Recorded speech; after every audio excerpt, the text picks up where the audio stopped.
Why do you say that, Father?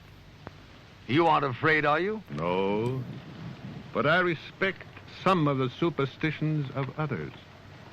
Often they are founded in fact.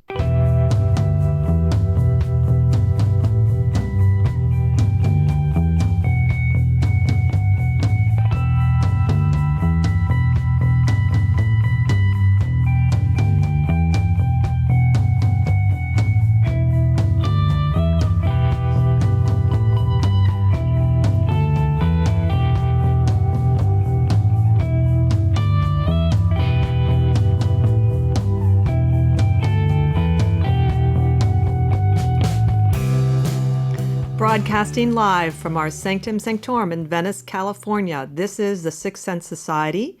I'm your host, Krista, here with our producer, Michael. And today is the cosmic weather for November 2019. I'll be flying solo today because Olivier is not feeling well. We wish you a speedy recovery, Olivier.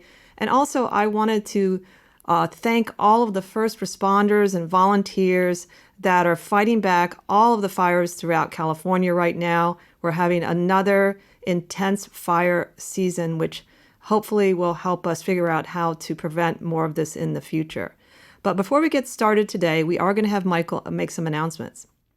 Hi, everybody. A couple of things. First of all, we just passed 5,000 downloads of the audio podcast of our show. So thank you so much to all of you for supporting us. And we really, it makes us happy to think of that. And I was just thinking my little hometown fishing village in Nova Scotia where I grew up had 1,800 people, and we've already passed 5,000 downloads of our podcast for the year. And then all the people tuning in also on YouTube here, we really love you guys, and hope we're entertaining you and bringing you some really cool shows and introducing you to some really cool guests and topics. So with that in mind, I just wanted to look ahead briefly at some of the topics we do have coming up in November. Our first show is going to be Teresita, our good friend, and she's a past master of a women's Masonic lodge, and she's going to be talking about women's Freemasonry, which is really just starting to get a foothold here in the U.S. and in California in particular. And our Sunset Lodge, which is kind enough to let my lodge, where we broadcast our show from, there's a women's Masonic group that actually Teresita's group that meets here, and the young guys think it's pretty cool and really interesting people. So we're going to talk about women's Freemasonry and some of the politics and issues surrounding that. So that should be fascinating.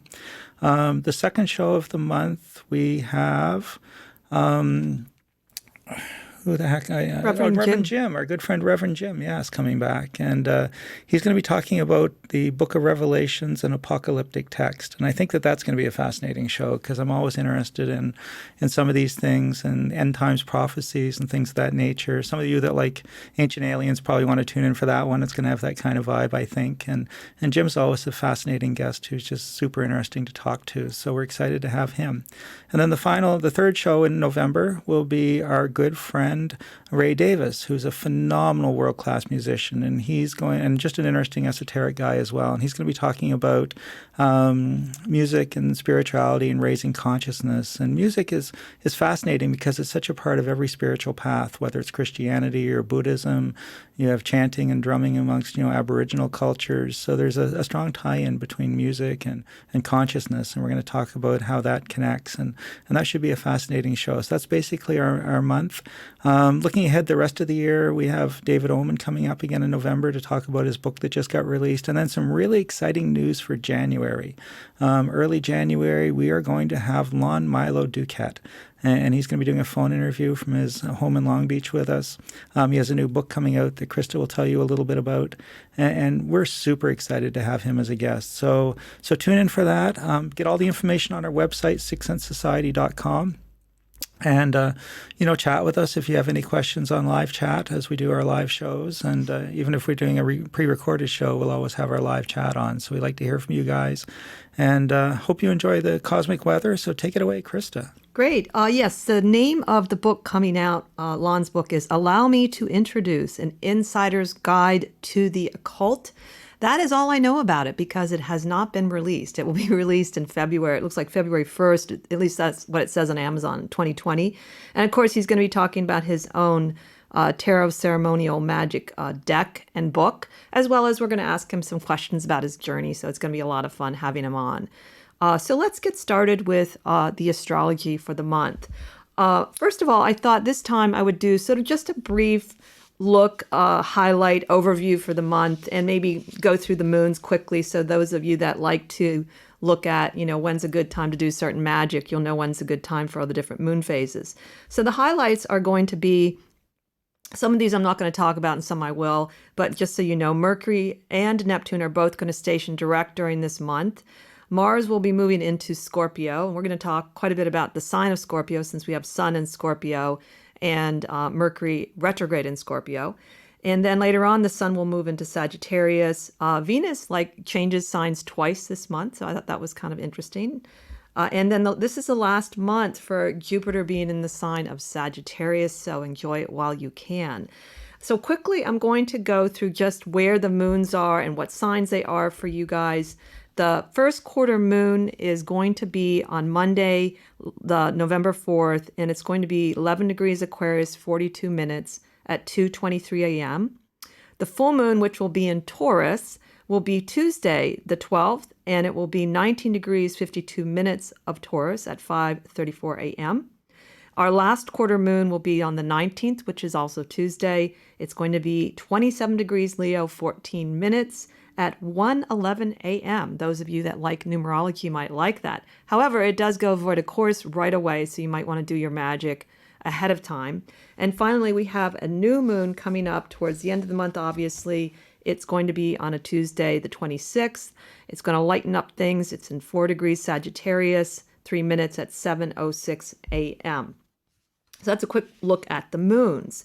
So let's get started. I wanted to talk a little bit more first, since Mercury is basically, it goes into retrograde on Halloween, which I mentioned in the last show, and it's going to go be retrograde for a good part of this month.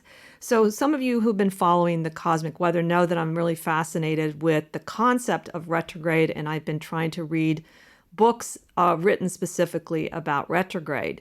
So I came across Martin Schulman wrote a book called Karmic Astrology. It's a series of books, volume 2. And I wanted to talk a little bit first about his ideas connected to retrograde because they're quite unique. One of the things I will say, reading about retrograde in depth, I will say there's a lot of misinformation out there in the public. Retrograde does seem to be more of a process than an event. And a lot of astrologers, modern astrologers, don't even think that transiting planets in retrograde really impact you so much. It's when they are retrograde in your chart. Unless, of course, the transit is hitting some aspect in your chart, and that's different. But their planets are retrograde so often that it can't be this dramatic event every year that some people seem to think it is. But they do all agree that it matters if you have retrograde planets in your natal chart. So you definitely want to look at that. A lot of times you'll see an R next to a planet, which indicates it's retrograde. But you can certainly get help with that. So what I found interesting about Martin Schulman, I first heard about him through Pathways to Ascension website, and he talked about retrograde being about a time traveling. So he has this complex view of the process. He says it's threefold, and that the first phase of a retrograde is where a person jumps ahead to live the future now. The second is, quote, in the process of living out the future, experiencing the feelings that he has already been there, end quote. So it's like that deja vu. And the third phase of it is what everyone talks about, that whole repeating of the first phase, and it's like a person's reliving and looking forward to a future that has already occurred. It's a little tricky, his wording, but basically that's where people keep, being pulled back into the past, and that's where most of us think of the retrograde process. So I'm still getting my mind around how to use this in a chart, but what I can see is that it does have this sort of sense of traveling both forward and backwards. And he also really emphasizes throughout his book the karmic nature of any planet in retrograde, and then talks about each of the different kinds of karma that you would experience depending on the planet and also the sign and the house it's in. So that's the first thing I wanted to mention. The other thing I wanted to mention about him is he talks about, since Mercury is going to be retrograde in Scorpio throughout, let's see, it's going to be basically retrograde until Wednesday the 20th, where it stations direct at 11 degrees Scorpio at 11:12 a.m. So it's going to be a good part of the month. And I wanted to talk a little bit more also about what a Mercury retrograde personality would be. So this might give you some insight into how to work with Mercury retrograde if you do want to work with it. But I definitely encourage you to see if you have Mercury retrograde in your natal chart. I do know some people that have that, and knowing them, having read the book, I actually think it's pretty accurate what Schulman says about the personality. So some of the things about a Mercury retrograde personality that he says is, first of all, a person with Mercury retrograde can tap into ideas in the universal consciousness from prior lives. That makes sense, going backwards. The person would also have this mental wavelength that would be different from society. So feeling like you're not in rhythm with the times around you, that can be a part of the Mercury retrograde personality. As a result, the person can also feel more separate from others. Positively, it can give you a great ability to concentrate, and obviously natural in the study of history, but particularly aspects of history that have been overlooked that could be useful for the future. And I think that was really an interesting and different view of Mercury retrograde and history.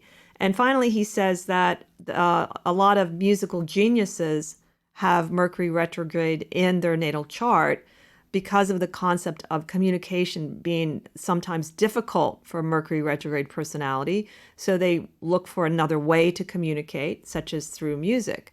So that was kind of cool. And one of the persons I know that has Mercury retrograde has studied music and really loves music and also history. So I think that's pretty accurate. So Mercury retrograde as the karma. So we could probably use this for everyone who is interested in positively using the Mercury retrograde instead of just waving your hands and blaming everything on Mercury retrograde. And even if it has nothing to do with Mercury retrograde, this is one way you might be able to use it during the month. Is on the surface, Mercury retrograde's karma is here to deal with unresolved issues in relationships. So earlier this year, we had Mercury in Pisces retrograde. Then we had Mercury retrograde in Cancer. And now we have it in Scorpio. Again, it's part of that trilogy of the elements. So you might want to go back to the period of time when I don't have the dates now, but you can look them up. And also it's on the earlier shows when each of the times Mercury was retrograde, and see if there's been something evolving in your life connected to relationship that you might come to some kind of resolution about, or maybe just a deeper understanding of. So even though we're going to talk about Scorpio too, and what Scorpio represents is not simply certainly about relationship. So there are other probably aspects to Mercury and Scorpio that you might want to work with. But then Schulman goes on to say about the karma of Mercury retrograde. He says, I'm going to quote this because I like the quote, from a karmic point of view, then this individual must learn to focus his attention on the reality of the present, rather than losing himself in all of the transparent overlays he perceives. End of quote. So Mercury is not just about communication, evidently. It's also about how you perceive reality. And I like how Schulman goes into each of the glyphs and the development of what they mean, the glyph for each of the planets. And he says the glyph for Mercury is spirit, soul, and matter. And he goes into why this is and what that implies. So one of the aspects of astrology I love is that you have these sort of superficial meanings that can work, but then you can go deeper, more philosophically. And that's what I think retrograde does better when we go deeper than if we just kind of look at sort of base, meanings for it. So that was a little bit about his view of Mercury retrograde. Now, I did also want to mention what he thinks Mercury retrograde in Scorpio, the sign of Scorpio, is about. Now, remember, in his book, he's talking more about the personality.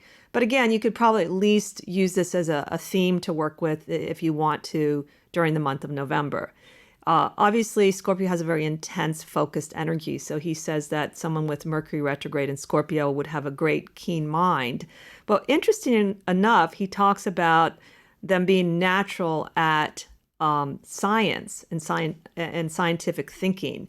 So the 8th house is also associated, I know, which is Scorpio's house, with surgery. So that was kind of neat.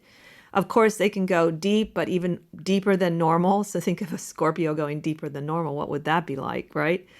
And capable of solving one's own problems during the Mercury retrograde in Scorpio. So you can find answers for some of your issues that you're dealing with inside yourself. And that does seem to be true of retrograde in general. Negatively, you can feel more, distrustful of people. You can be tactless, but it is sort of an indication of a truth seeker. So trying to find the truth in matters. So this is just, again, he's talking more about a person with a natal chart, Mercury retrograde in Scorpio, but I thought it would be cool to apply it to just the concept in general for people. So that would take care of what I wanted to say largely about retrograde. The other thing I did want to mention was I've been listening to some of the Vedic astrologers on what they believe retrograde means in general.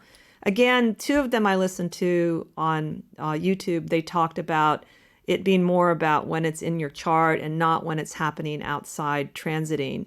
And there was this idea that it can also bring more power to a planet. I think it depends on the planet if it's positive or negative.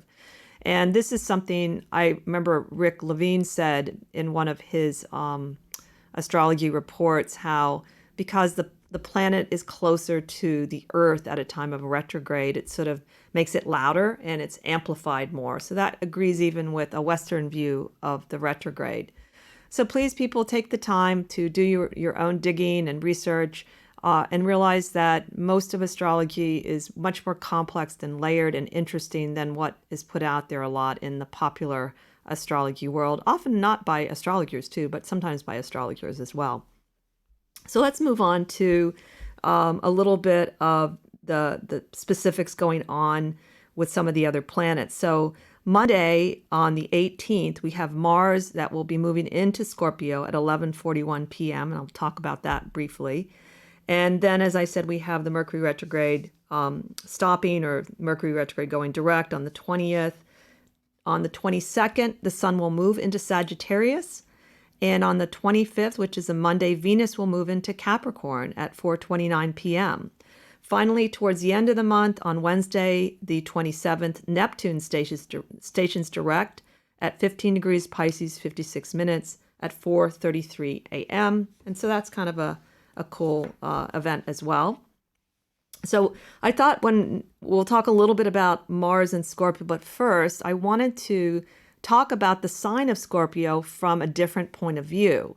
I have a book I bought years ago called Symbols for Women, A Feminist Guide to the Zodiac, written by Sheila Farrant in 1989. And basically she goes back in time to see some of the old interpretations and associations that are more connected to the goddesses or the feminine with astrology. So I really like the book. Most people know that follow astrology know that Scorpio is a fixed water sign with its ruler Pluto and sometimes Mars. In her case, she says the female ruler is actually Isis and the karmic goddesses. So Scorpio, the sign of Scorpio is known to be about, sexuality and death. And I have the death card here, if you can see it. So you can see in Aleister Crowley's deck, it's connected to Scorpio, the death card in his version. And also that it's a very sort of secretive, I said. They can, the idea of the Scorpio having the sting. So sometimes there can be people that will sort of sting people. But generally speaking, from what I understand, is sometimes the sting is directed towards themselves. And we'll talk about that with Scorpio being connected to the Queen Cleopatra in this book. What else does she say about it? She says that they're, of course, talented in all professions to do with death, birth, power, and the unknown. But she says that often Scorpio's softer qualities are not stressed, and it is connected to wisdom and compassion. Her sweetness of understanding to all who have found death and tragedy in their lives. Those are her words. So that's actually fairly true. I've known several young women, especially I remember when I was in my 30s, I met who were Scorpios, and one especially had a very light and beautiful soul, and you would never necessarily associate her with Scorpio right away until you got to see what her interests were and just her depth. But she was very, very kind-hearted and compassionate person. And I think it probably has to do with the fact that Scorpio is associated with three totems. It's the scorpion, the eagle, and the phoenix, which I believe is fairly unusual. So perhaps it has to do with what aspect of Scorpio you're working with. And so I really like that. But the thing I really like about Ferrant's book is what she talks about with Isis. And she says that, first of all, let me find my cards with Isis. So many of you know the story of Isis and Osiris. It's definitely a very powerful love story, but it's also about death and rebirth. And I'm not going to really go through the mythology of that today because that would take up the rest of our time. But anyway, she talks about Isis as the great magician who looks after the Ka of the living and the dead. And one of the reasons why I think that Scorpio is associated with the water element, which seems a little odd since scorpions are not water creatures, is because of the Egyptian connection to the scorpion. And Isis's tears are meant to be represent the Nile over flooding every year. So that I think it's connected to the concept of the flooding of the Nile. That's my best deduction based on what I've read so far. Isis gives Scorpio her skills in, as I said earlier, surgery, psychology, also chemistry, evidently, faith healing, botanicals, and drugs. So those are some of her skills. And then there's also the helper to Isis is the scorpion goddess Selket, Selket. And she's in the story of Isis and Osiris as someone that helps Isis raise Horus, her son, with Osiris, and also guards one of the four gates of the underworld, expressed as one of the four sources of the Nile. So she's there as guardian. I think she also helps take Osiris back and forth through the underworld. So that's another very interesting connection to Scorpio in a more feminine way. And then secondly, this author associates Scorpio with the ruler Cleopatra. And she's, of course, a very significant and, I guess, inspiring figure in history. Many people have written about her plays and all kinds of things. So often misrepresented, evidently. She was the last of the Egyptian pharaohs and ruling the only surviving emperor not under Roman overlordship. And what this writer, Ferrant, says is that she feels like Cleopatra's sexual side and her alluring side has been overemphasized, and people don't realize just what a smart, intelligent woman she was. She was said to have written a treatise on alchemy and spoke Hebrew, Mede, M-E-D-E, Persian, Greek, and Latin, of course, Egyptian.